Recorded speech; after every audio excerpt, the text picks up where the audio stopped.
17 साल और बेगुनाही का इंतजार। मालेगांव ब्लास्ट केस में आज आया वो फैसला जिसने पूरे देश के सियासत को झकझोर कर रख दिया। दरअसल एनआईए कोर्ट ने साध्वी प्रज्ञा सिंह ठाकुर समेत सभी 7 आरोपियों को बाइज्जत बरी कर दिया है और इस फैसले के साथ ही सवाल उठने लगे, क्या 2008 में जो हुआ वो एक कानूनी जांच थी या एक साजिश? क्या भगवा को जानबूझकर निशाना बनाया गया था? क्या आतंकवाद के नाम पर हिंदू धर्म को बदनाम करने की कोशिश हुई?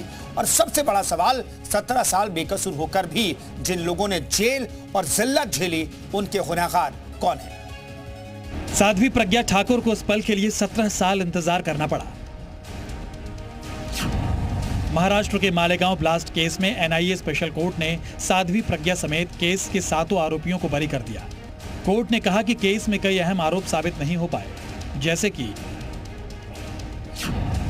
पुरोहित के घर आरडीएक्स का मिलना, कर्नल पुरोहित पर बम बनाने का आरोप, बाइक साध्वी सिंह ठाकुर की ही थी, फरीदाबाद में ब्लास्ट की साजिश का आरोप, 7 आरोपियों के खिलाफ सबूतों की बात, बम किस आरोपी ने प्लांट किया और धमाके के लिए पैसे का इस्तेमाल किया गया।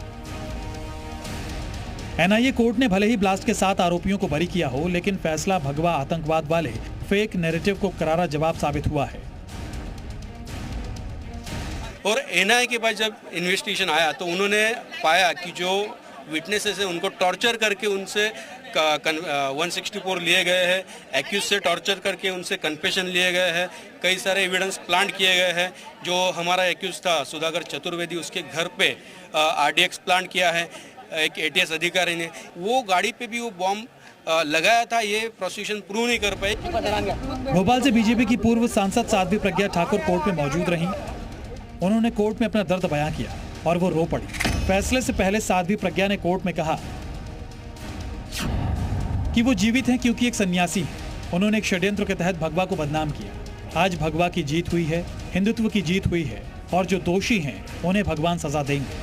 हालांकि उन्होंने भारत और भगवा को बदनाम किया, वो आपकी तरफ से गलत साबित नहीं हुए हैं। बहरहाल 17 साल पुरानी लड़ाई का एक बड़ा चैप्टर क्लोज हो गया है। एक चैप्टर इसलिए क्योंकि ये केस यकीनन हाईकोर्ट में जाएगा और सियासी वार पलटवार का नया सिलसिला शुरू हो चुका है। ब्यूरो रिपोर्ट, जी मीडिया।